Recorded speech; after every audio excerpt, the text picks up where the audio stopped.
Welcome back to Breakup Cheater, where true stories twist in ways you never see coming. Tonight's tale isn't just about losing a job. It's about how one woman turned a public humiliation into the most powerful victory of her career. Picture this, a glittering ballroom, 400 guests, applause still ringing in the air, and a text message that could have ended everything. 5 words. 1 emoji. But instead of breaking her, it broke the person who sent it. Buckle up because this ending, oh, it's delicious. The 5 words that changed everything. The ballroom was a sea of faces, more than 400 people, each dressed in their finest, their laughter and chatter echoing beneath the crystal chandeliers. The heat from the stage lights pressed against my skin, but I barely noticed it. The applause from my speech still lingered in the air like a soft hum. I had just finished thanking our donors, our tireless staff, and the board that supported our mission. My notes were neatly folded in my hand, and I was 3 seconds away from stepping down from the stage when I felt my phone vibrate in my palm. 1 new message. 5 words. 1 emoji. You're fired. For a moment, I just stared at it, the glow of the screen blurring in the bright stage lights. My heartbeat didn't spike. My breath didn't hitch. Instead, I felt something curious, a strange, slow calm. I looked up at the glittering crowd, and before I could talk myself out of it, I held the phone up to the microphone. I just got a text from my boss, I said evenly, my voice carrying over the hush. It says, "You're fired." Smiley face. The room fell into a thick, stunned silence. Then, from somewhere in the center, a voice cut through, sharp, loud, and full of fury. "The hell she is." Heads turned.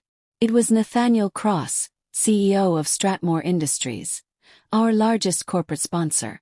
His words hit harder than the text. And in that exact second I knew. I wasn't the one who had just lost something. 3 years earlier, I had walked into that nonprofit with my heart wide open and hope in both hands. This wasn't just a paycheck to me. It was a mission I believed in.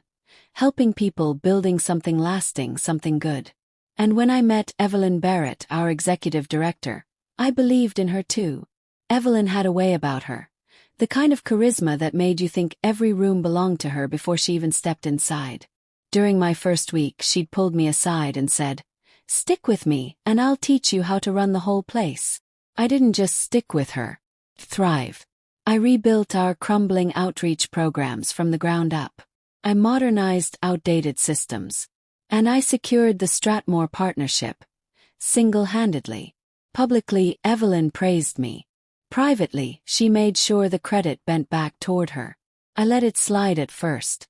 I told myself it didn't matter who got the glory, as long as the work was making an impact. But the cracks began to show. It started with small exclusions. Conference calls with the board suddenly happening without me. Proposals I spent weeks crafting came back gutted, stuffed with buzzwords she loved but stripped of substance. Phrases I'd coined began showing up in her speeches without a hint of acknowledgement. Then came the renewal of the Stratmore partnership, the one I had nurtured for months. Evelyn tried to send her protégé in my place. I pushed back politely but firmly. And that's when the air shifted. The compliments dried up. Meetings vanished from my calendar. And soon whispers began circling. Too ambitious. Difficult to work with. Doesn't respect hierarchy. I stayed quiet. Kept working. Because I had leverage. Leverage she didn't know about. Every deal I negotiated, every sponsor email I sent, every program I launched, had records, contracts, screenshots, and even a recording of Evelyn telling another staffer, "If I don't cut her now, she's going to outshine me in front of the board." She was right, but I had no interest in her job. I just wasn't going to let her push me off the stage I had earned. I suspected she'd make a move during the gala. She hated how Stratmore's CEO praised me by name. She couldn't stand that he'd specifically requested I host the night. So I prepared. I had backups of all event logistics, printed copies of sponsor correspondence. And most importantly, I had someone else watching, Stratmore's chief of staff. I'd quietly warned her. "Something's coming." I just didn't know it would be a 5-word text, sent while I was still on stage. But instead of humiliating me, it detonated right in her own lap. When Nathaniel Cross stood up, all 6 feet 4 inches of him in a tailored tuxedo that probably cost more than my apartment's annual rent, his voice was sharp and cold. "If that's true," he said, "then Stratmore is done here tonight." Gasps rippled through the crowd. Phones came out. Olivia, pale as glass, stood frozen at the back of the room. I didn't look at her. My eyes stayed on Nathaniel. "I'll forward you the message," I said simply. Then I stepped down from the stage. She caught up to me in the marble foyer, her heels clapping against the floor like gunshots. "You made me look like a monster," she hissed. "Turn slowly." "You did that yourself," I said. "I just read your words out loud." Her eyes darted around, searching for a way to contain the fallout. "Do you have any idea what you've done?" "Yes," I said.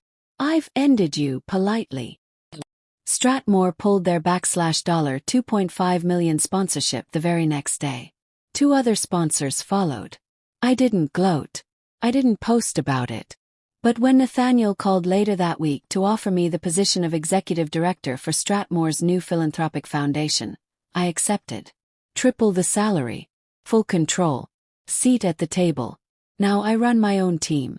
I decide who gets to speak, who gets credit, and who gets protected instead of punished for shining too brightly. Sometimes I think back to that night. To the moment Evelyn thought she was ending my career in front of hundreds of people. But really, she handed me the microphone. And I rewrote the ending. And just like that, the moment meant to destroy her became the very thing that set her free. Triple the pay, total control, and a seat at the table. No begging, no revenge posts. Just quiet, calculated victory. Remember, sometimes the best clapback is to win so loudly they can't ignore you. And to do it with a smile. If you enjoyed this story, hit that subscribe button, give this video a thumbs up, and turn on notifications so you never miss the next twist. This is Breakup Cheater, where every ending is worth the wait.